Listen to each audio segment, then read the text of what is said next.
Friends, कैसे आप सब। तो डियर, हम लोग जेटेट का जो तैयारी कर रहे हैं वो अपने जो सिलेबस है ना, जेटेट का जो सिलेबस उसके अकॉर्डिंग जो है एक एक टॉपिक को यहाँ पे डिस्कस करते हैं।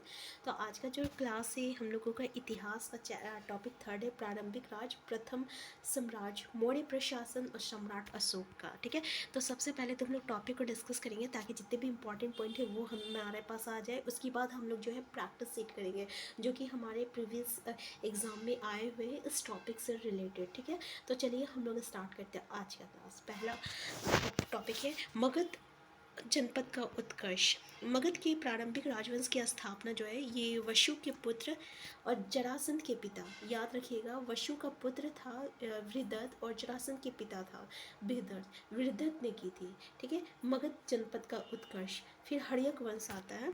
तो बिंबिसार ने मगध में लगभग जो है 545। देखिए, हम आपको बता दें, यहाँ जो नोट्स है, ठीक है, ये ऐसा नोट्स है जहाँ से क्वेश्चन पूछा जाता है। ठीक है, जहाँ से आपका हर एक कंपटीशन में एग्ज़ाम जो है बनता है, तो वैसे नोट्स मैं यहाँ पे लेके आई हूँ।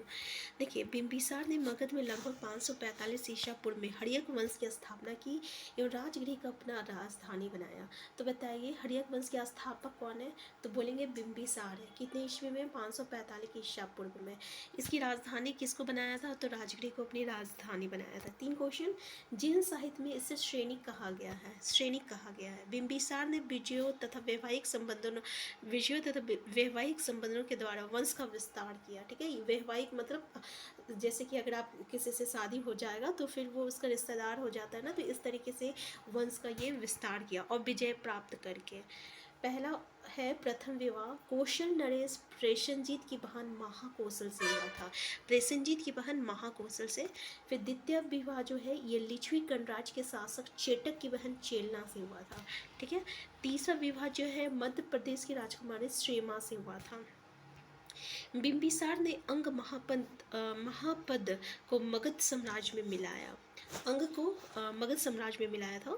महात्मा बुद्ध की सेवा में बिंबिसार ने राजवेद जीवक किसके में था? तो बिंबिसार के राज दरबार में था और ये जीवक को भेजा था बुद्ध की सेवा में।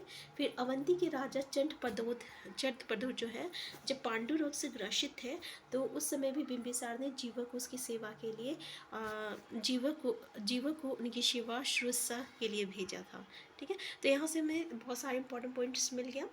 नेक्स्ट जो है ये हमारा अजात शत्रु आता है। अजात शत्रु जो है अपना पिता बिंबिसार का हत्या कर दिया था। ठीक है, कब किया था? 493 ईस्वी में, 493 ईस्वी में, और ये मगध का राज शासक बन गया था। तो बिंबिसार का पुत्र कौन है? अजात शत्रु है। और बिंबिसार को कौन मारा था? तो उसका पुत्र अजात शत्रु मारा था। अजात शत्रु का उपनाम जो था कुनिक था और इसको हम लोग प्रीतहीनता शासक भी कहते हैं। ठीक है, अजात शत्रु ने वैशाली के विरुद्ध महाशिला कंटक तथा रथमोशन नामक अस्त्र शस्त्र का प्रयोग किया था। क्वेश्चन पूछा जाता है कि ये महाशिला कंटक और रथमोशन नामक अस्त्र शस्त्र किसने मतलब कि प्रयोग किया था? तो अजात शत्रु ने किया था। अजात शत्रु का सुयोग्य मंत्री वर्षाकार। इसी के सहायता से अजात शत्रु को वैशाली पर विजय पाने में सफलता मिली थी। ठीक है, तो वर्षकार कौन है? या वर्षकार, तो यह अजात शत्रु का सुयोग मंत्री था। अजात शत्रु ने कौशल के राजा प्रसेनजीत को पराजित कर काशी का प्रदेश प्राप्त किया और उसकी पुत्री वजीरा से विवाह किया था। प्रसेनजीत के राजा को पराजित कर काशी का प्रदेश प्राप्त किया और उसकी पुत्री का नाम है वजीरा, उससे विवाह किया था। अब यहाँ पे देखते हैं कि वृहदत्त वंश का जो संस्थापक है वृहदत्त था। महाभारत काल में ग्रीवज जो था इसकी राजधानी था। ग्रीवज मतलब राजगृह।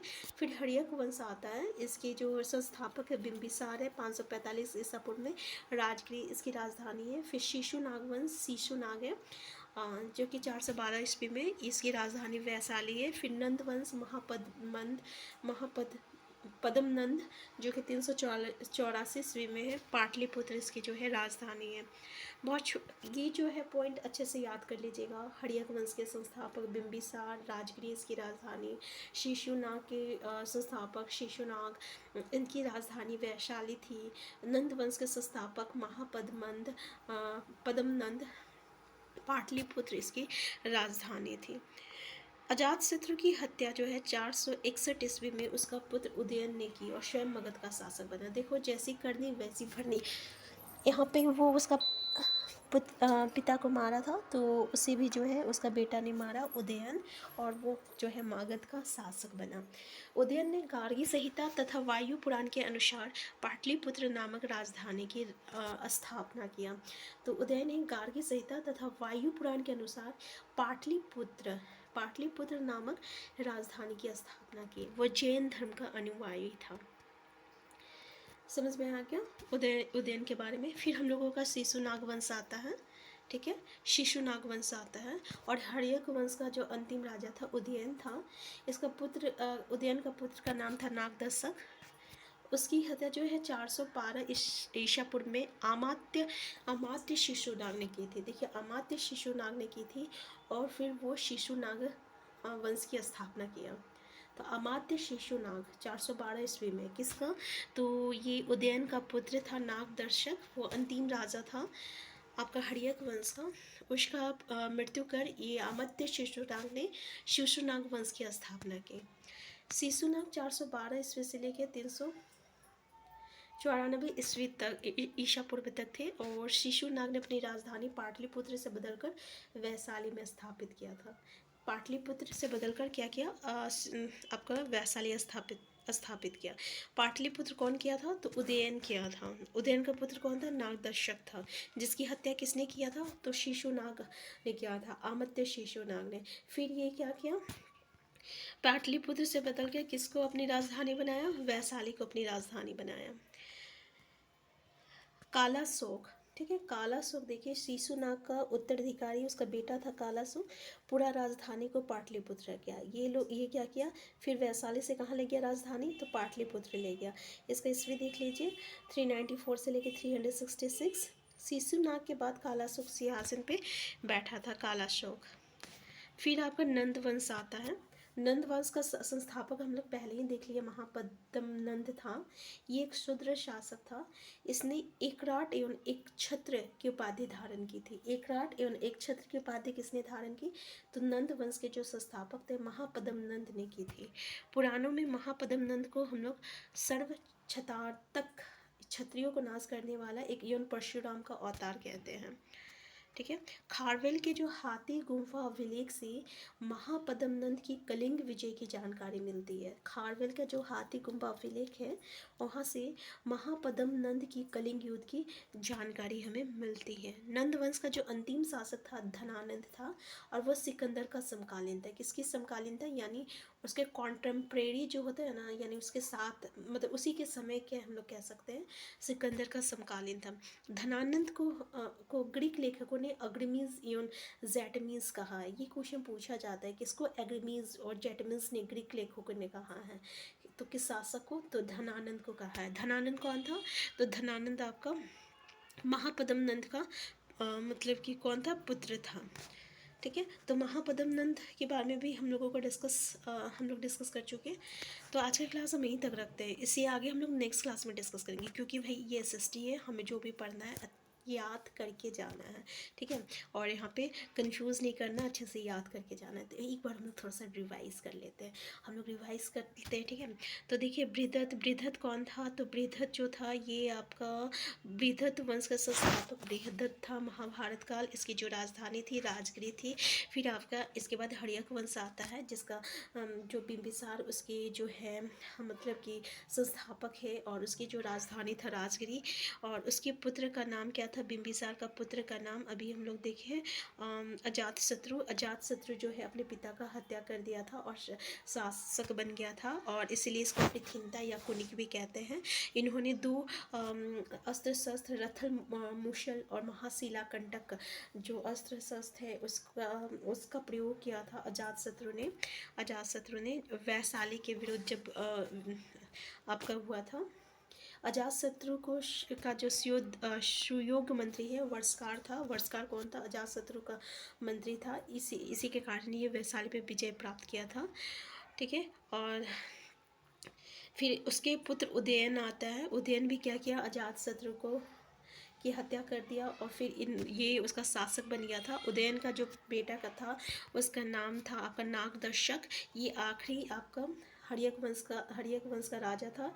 उसका हत्या जो है आपका अमात्य शिशुनाग ने की थी और खुद शिशुनाग का स्थापना किया। तो शिशुनाग वंश का स्थापना किया। ठीक है, तो शिशुनाग में का जो राजधानी थी वो पाटलिपुत्र से बदलकर वैशाली लाया था।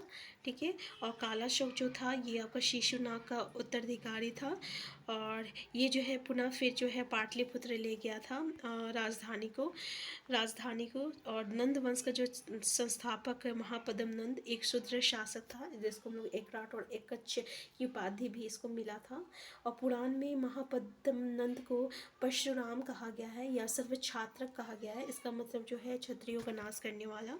खारवेल का जो हाथी गुम्फा अभिलेख है उसमें महापद्म नंद का कलिंग विजय का वर्णन हमें देखने को मिला है। इसका जो अंतिम शासक था नंद वंश का वो धनानंद था और ये सिकंदर का समकालीन था। अच्छा, हम अभी बताए थे अंतिम शासक था धनानंद। ठीक है, धनानंद को ग्रीक लेखकों ने अग्रिमीज और चैटमिन्स कहा है। धनानंद को ग्रीक लेखक ने अग्रिमीज और चैटमिन्स कहा है। तो अग्रिमीज और चैटमिन्स किसको कहा गया है? तो धनानंद को कहा गया है। किसने कहा है? तो ग्रीक लेखकों ने कहा है। ठीक है, तो यहाँ पे देख लिए हम सारा चीज़। नंदवंश के संस्थापक महापद्म नंद थे और ये पाटलिपुत्र ले गए थे और इसकी राजधानी थी शिशुनाग का वंश का जो संस्थापक है शिशुनाग है, इसकी राजधानी वैशाली थी। और हर्यक वंश की राजधानी जो थी वो राजगिरी थी। और हर्यक वंश के जो संस्थापक है बिंबिसार है। बृहदत्त वंश के जो संस्थापक है बृहदत्त है और इसकी राजधानी राजगिरी है। ठीक है, तो आज का क्लास हम यहीं तक रखते हैं। इससे आगे जो है नेक्स्ट क्लास में हम लोग मौर्य वंश के बारे में डिस्कस करेंगे। तो हम फिर मिलते हैं नेक्स्ट क्लास में। Thank you.